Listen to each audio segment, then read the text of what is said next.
दोस्तों आज मैं 2021 की no one gets out alive movie को एक्सप्लेन करने वाला हूं। अगर आपको एक्सप्लेनेशन पसंद आए तो वीडियो को एक लाइक और चैनल को सब्सक्राइब कर देना। तो चलिए शुरू करते हैं। कहानी की शुरुआत में हमें मैक्सिको की 1963 की वीडियो क्लिप दिखाई जाती है। इसमें जंगल की किसी जगह पर एक अजीब से क्रिएचर का सर और कुछ मरे हुए लोगों की डेड बॉडी होती है। वहाँ कुछ लोग रिसर्च करते दिखाई देते हैं। साथ ही गड्ढा खोदते हुए एक आदमी को देखते हैं जिसमें कोई बॉक्स रखा जाता है। फिर हमें वही बॉक्स उस गड्ढे से निकालते हुए दिखाती हैं। अब सीन शिफ्ट होकर एक वॉल पर जाता है जिसमें बहुत सारी बटरफ्लाई चिपकी हुई हैं। वहीं पर रूम में एक लड़की को फोन पर बात करते हुए दिखाया जाता है, जहां हमें पता चलता है कि वो लड़की अपने घर से दूर यहाँ रहकर काम करती है। वो फोन पर बोलती है कि मुझे यहाँ पर बुरे सपने आते हैं, मैं यहाँ से जाना चाहती हूँ। तभी उसे फ्लोर पर किसी के फुट स्टेप के निशान दिखाई देते हैं, जबकि वहाँ पर उसके अलावा कोई भी नहीं होता। तभी अचानक लाइट भी चली जाती है। वो उठकर चेक करने जाती है तो उसे रूम में एक बॉक्स दिखाई देता है। ये वही बॉक्स था जो मूवी की शुरुआत में दिखाया गया था। वो बॉक्स उस लड़की की ओर बढ़ रहा था। तभी अचानक पीछे से कोई उस लड़की को खींच कर ले जाता है और फिर हम वॉल से एक बटरफ्लाई को उड़ते हुए देखते हैं। साथ ही इसके बाद हम एक डरावनी बिल्डिंग को देखते हैं। ये वही बिल्डिंग थी जहाँ से लड़की को कोई खींच कर ले गया था। इसके बाद हम ट्रक से निकलती हुई कुछ लड़कियों को देखते हैं। असल में ये बिना आईडी पासपोर्ट के दूसरी कंट्री में आई होती है, जहाँ हम एम्बर नाम की एक लड़की को भी उसी ट्रक से निकलते हुए देखते हैं। एम्बर एक होटल में रुकी हुई थी, लेकिन होटल का ओनर उससे बोलता है कि वो अब आईडी दिए बिना उसे रहने नहीं देगा। उसके पास आईडी नहीं थी क्योंकि वो चोरी से उस कंट्री में आई थी। खैर इसके बाद हम देखते हैं कि एम्बर एक कपड़े सिलाई करने वाली फैक्ट्री में काम करती है। एम्बर को वहीं एक पोस्टर दिखाई देता है जिसमें कम पैसों में रूम रेंट पर देने की बात लिखी हुई थी। अब क्योंकि एम्बर को रहने की जगह चाहिए थी, इसीलिए वो उस लोकेशन पर पहुंच जाती है। ये वही डरावनी बिल्डिंग होती है जो मूवी की शुरुआत में दिखाई गई थी। एम्बर वहाँ के ओनर से मिलती है जिसका नाम रेड होता है। रेड उसे बोलता है कि उसने ये बिल्डिंग अभी अभी ली है। वो एम्बर को उसका रूम दिखाता है। एम्बर एक लड़की को वहाँ आती हुई देखती है। वो रेड से यहाँ रहने वाले लोगों का पूछती है, जिस पर रेड बताता है कि यहाँ फ्रेया के अलावा तुम दूसरी लड़की हो।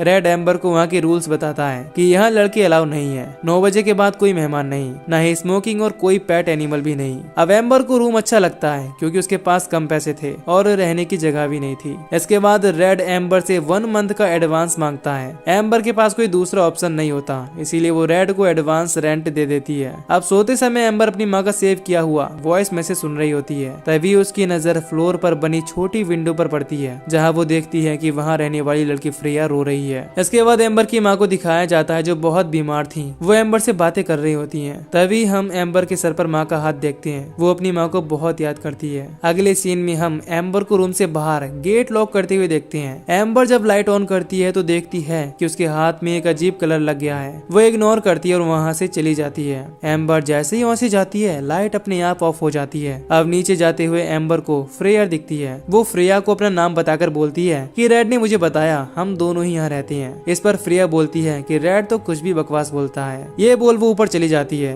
अब एम्बर को थोड़ा अजीब लगता है। तभी हम उस बिल्डिंग में 2 लोगों को देखते हैं जो बहुत डरावने दिख रहे थे। इसके बाद एम्बर को सिलाई करते हुए दिखाया जाता है। एम्बर बहुत स्लो काम करती है, इसीलिए उसके पास बॉस आता है जो एम्बर को जल्दी जल्दी काम करने का बोलता है। वहीं हम एम्बर के साथ काम करने वाली उसकी दोस्त को देखते हैं जिसका नाम किंजी होता है। एम्बर किंजी से पूछती है कि उसे आईडी कितने की मिलेगी। इस पर किंजी बताती है कि उसने $3000 का बोला है। एम्बर ये सुन परेशान हो जाती है क्योंकि पहले उसने $1000 का कहा था। इसके बाद किंजी उसे बताती है कि वो ओहायो नाम की जगह की आईडी के लिए $1000 ले रहा है, लेकिन एम्बर टेक्सास की आईडी लेना चाहती थी क्योंकि वो टेक्सास की रहने वाली थी। इसके बाद हम एम्बर को एक टैक्सी में जाते हुए देखते हैं। वो अपने अंकल के घर पर डिनर के लिए गई होती है, जहाँ उसके अंकल अपनी फैमिली से उसका इंट्रोडक्शन करवाते हैं। वो एम्बर को बोलते हैं कि उन्होंने उसकी जॉब की सिफारिश की है, इसीलिए वो इस फ्राइडे जॉब इंटरव्यू के लिए जाए और अपनी आईडी ले जाना ना भूले। अंकल ये बात नहीं जानते थे कि एम्बर चोरी से यहाँ आई है। उसके पास कोई आईडी भी नहीं है। अब सभी डिनर करते हुए बात करते हैं, जहाँ हमें एम्बर से पता चलता है कि उसने माँ की तबीयत खराब होने पर अपनी पढ़ाई को रोका था। वो अपनी माँ के इलाज के लिए जॉब करने लगी थी। ये सुन अंकल उसे बहुत अप्रिशिएट करते हैं। साथ ही ठंड ज्यादा होने के कारण उसे कोट देने का बोलते हैं। अब एम्बर अपने रूम पर वापस आती है। वो कोट मिलने से बहुत खुश थी। तभी अपने रूम पर जाते समय उसे एक अजीब सी आवाज सुनाई देती है। वो उस आवाज के पीछे पीछे एक रूम तक आ जाती है जिसमें ताला लगा हुआ था। वो देखती है कि गेट पर किसी के नाखून के निशान हैं। तभी वहाँ रेड आ जाता है जिसकी आवाज सुन एम्बर डर जाती है। रेड के पूछने पर कि वो यहाँ क्या कर रही है तो एम्बर उसे उस आवाज के बारे में बोलती है। रेड एम्बर से बोलता है कि बेसमेंट प्राइवेट है, तुम्हें वहाँ जाने की इजाजत नहीं है। तभी एम्बर की नजर वहाँ के एक स्टडी रूम पर पड़ती है जिसका गेट लगाते हुए रेड उसे भी प्राइवेट रूम बताता है। इसके बाद एम्बर रेड से अपनी अपने दिए हुए एडवांस पैसे रिटर्न मांगकर 2 दिन का रेंट काटने का बोलती है। दरअसल उसे इस जगह को छोड़ना था क्योंकि उसे आईडी के लिए पैसे कम पड़ रहे थे, लेकिन रेड उसे पैसे देने से मना करता है और बताता है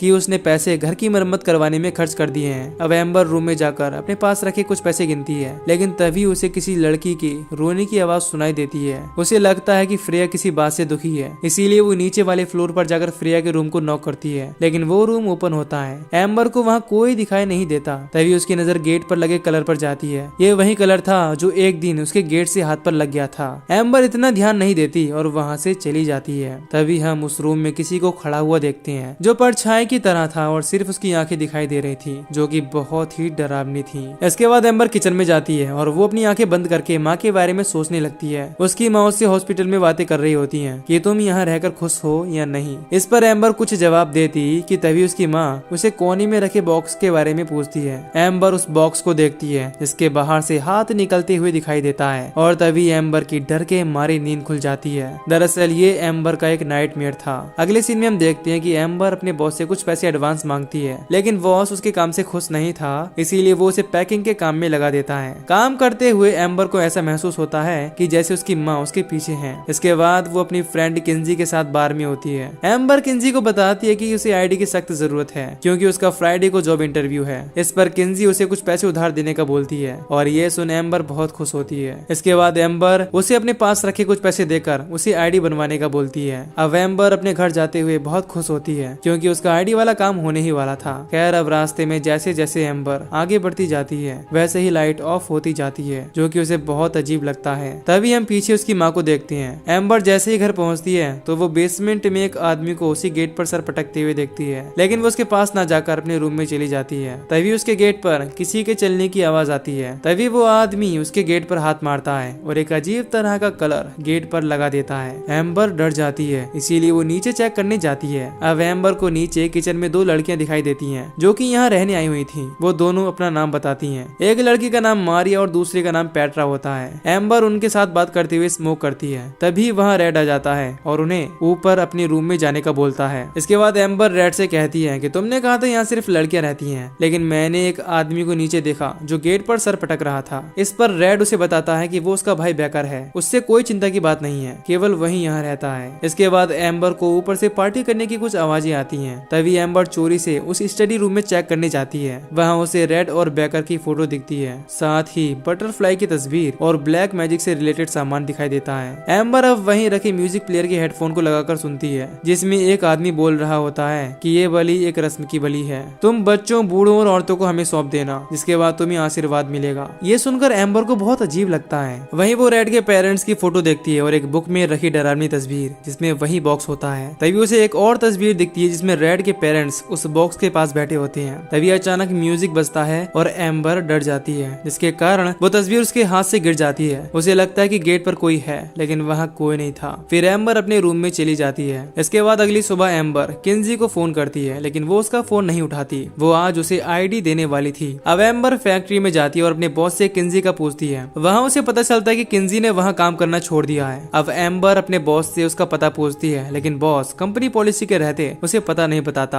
अब एम्बर उसे जिद करने लगती है तो बॉस गुस्से में उसे जॉब से ही निकाल देता है। अब एम्बर बहुत परेशान हो जाती है क्योंकि उसकी जॉब जा चुकी थी और किंजी ने उसे धोखा दिया था। वो उसके सारे पैसे लेकर भाग गई थी। अब वो अपने रूम जाकर शावर लेती है, जहाँ उसे लड़की की रोते हुए हेल्प मांगने की आवाज आती है। वो अपने पास किसी लड़की को देखती है। उसे लगता है कि वो फ्रेया है, लेकिन पर्दा हटाने पर वहाँ कोई नहीं होता। अब वो डरते हुए रूम से बाहर जाती है, जहाँ वो रेड से टकरा जाती है। रेड उससे पूछता है कि इतनी परेशान क्यों हो। इस पर एम्बर रेड से फ्रेया के बारे में पूछती है, जहाँ उसे पता चलता है कि फ्रेया कुछ दिन पहले ही यहाँ से चली गई है। रेड उसे परेशान देख बोलता है कि मैं तुम्हारे पैसे कल दे दूंगा, क्योंकि नई लड़कियां आने से मेरे पास अभी पैसे आ गए हैं। एम्बर ये सुनकर खुश हो जाती है और अपने रूम में चली जाती है। एम्बर को यहाँ बहुत अजीब लग रहा था, इसीलिए वो जल्द से जल्द यहाँ से जाना चाहती थी। खैर रात के समय हम बिल्डिंग में एक बटरफ्लाई को उड़ते हुए देखते हैं। दैट मीन्स कि जरूर किसी की मौत हो चुकी है। एम्बर को डर के कारण नींद नहीं आती, इसीलिए वो अपनी माँ की रिकॉर्डिंग सुन रही होती है। एम्बर को फिर से उसकी माँ के पास होने का सपना आता है। वो उठती है तो उसे फिर से किसी के रोने की आवाज आती है। इस बार एम्बर उस आवाज का पीछा करती है। एम्बर को फ्लोर पर कुछ फुटस्टेप दिखाई देते हैं। फिर उसे 2 आत्माएं दिखाई देती हैं जो आपस में बात कर रही होती हैं। फिर एम्बर के सामने ही एक आत्मा उस रोती हुई आत्मा को मार देती है। ये देखकर एम्बर काफी डर जाती है। इसके बाद एम्बर बेसमेंट में जाती है जहाँ लड़की की आत्मा एम्बर से हेल्प मांग रही होती है। एम्बर उसके पास जा रही होती है, तभी हम एम्बर के पीछे एक आत्मा को देखते हैं। तभी अचानक उस लड़की को कोई खींच कर अंदर ले जाता है और ये देख एम्बर बहुत ही ज्यादा डर जाती है। एम्बर अब अपना सामान पैक करने लगती है और अपने अंकल को कॉल करती है। एम्बर अंकल को अपना पता बताकर उसे यहाँ से ले जाने को कहती है, लेकिन अंकल सिटी से बाहर थे, इसीलिए वो पुलिस को कॉल करने का बोलते हैं। लेकिन एम्बर पुलिस को नहीं बुला सकती थी क्योंकि उसके पास कोई आईडी नहीं है। ये बात वो अपने अंकल को भी बता देती है और मदद के लिए बोलती है। इस पर अंकल उसे जल्द ही मिलने का बोलकर फोन काट देते हैं। इसके बाद एम्बर रेड के पास अपने पैसे लेने जाती है, लेकिन वहाँ सिर्फ रेड का भाई बेकर होता है। वो बोलता है कि रेड बाहर से जैसे ही आएगा उसे नीचे भेज दूंगा। इसके बाद वो अपना गेट लगा लेता है। एम्बर बिना पैसे लिए ही वहाँ से निकल जाती है। एम्बर के पास पैसे नहीं होते, जिसके कारण होटल वाला भी उसे रूम नहीं देता। एम्बर बाहर ही ठंड में बैठी हुई अपनी माँ की रिकॉर्डिंग सुनने लगती है। अगले सीन में हम देखते हैं कि एम्बर मेट्रो से जा रही होती है, लेकिन तभी उस ट्रेन में लाइट ब्लिंक करने लगती है। तभी वो वहाँ अपनी माँ को और उस बॉक्स को देखती है जिसमें से हाथ बाहर निकल रही होती है। ये देख वो फिर से डर जाती है। असल में ये सिर्फ उसका सपना था।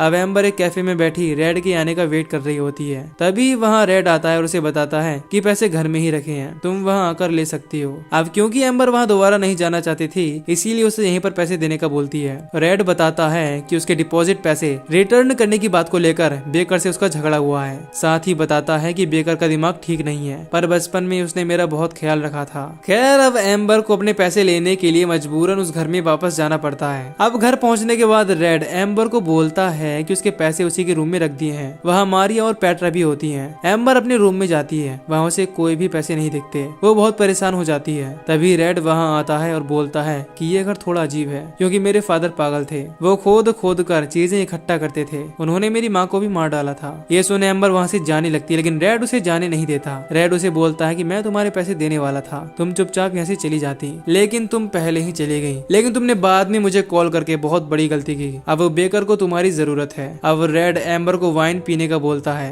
लेकिन वो मना कर देती है। तभी वहाँ बेकर आ जाता है और रेड से वाइन की बोतल लेकर जबरदस्ती एम्बर के मुंह में डाल देता है। फिर एम्बर को एक किक मारकर वहाँ से चला जाता है। इस पर रेड एम्बर को बोलता है अगर भागने की कोशिश की तो वो और भी बुरा बर्ताव करेगा। इसके बाद रेड वहाँ से चला जाता है और एम्बर बहुत डर जाती है। इसके बाद एम्बर के गेट पर नॉक होता है, जहाँ मारिया और पेट्रा एम्बर से अंदर आने का पूछती हैं। एम्बर उन्हें अंदर बुलाती है, वो भी बहुत डरी हुई होती हैं। तभी मारिया बोलती है कि बेकर हम में से कुछ अलग है, वो हमको मार डालेगा, इसीलिए हमें यहाँ से भाग जाना चाहिए। पेट्रा बताती है कि हम अभी नहीं भाग सकते क्योंकि बेकर रात भर जाकर पहरा देता है, लेकिन दिन में वो सोता है, इसीलिए दिन होने का इंतजार करना होगा। एम्बर उनसे बोलती है कि मुझे लगता है कि उन्होंने लड़कियों को बेसमेंट में रखा है। इस पर पेट्रा बोलती है कि उसे और कुछ मालूम नहीं करना, यहाँ सब कुछ गड़बड़ है। पेट्रा बताती है कि उसे यहाँ हमेशा अपने घर के सपने आते रहती हैं, जिसमें उसका लड़का दिखाई देता है, साथ ही एक बॉक्स भी दिखाई देता है। इस पर एम्बर भी उसे सपने में दिखने वाले बॉक्स का बताती है। अब तीनों को ये सेम सपने आ रहे थे। खैर तभी पेट्रा बोलती है कि उसे लगता है कि वो बॉक्स नीचे बेसमेंट में रखा हुआ है। ये सभी जल्द से जल्द किसी तरह अपने घर जाना चाहती थी, लेकिन तभी उन्हें कुछ आवाजें सुनाई देती हैं। यहाँ तीनों डरी हुई रो रही होती हैं। पेट्रा एक सॉन्ग गुनगुना रही होती है। तभी एम्बर को वहाँ बहुत सारी आत्माएं दिखती हैं और बेड पर मारिया पेट्रा नजर नहीं आती। इसके बाद एम्बर को उसकी माँ दिखाई देती है जो उसे बुलाती है। तभी अचानक पेट्रा मारिया को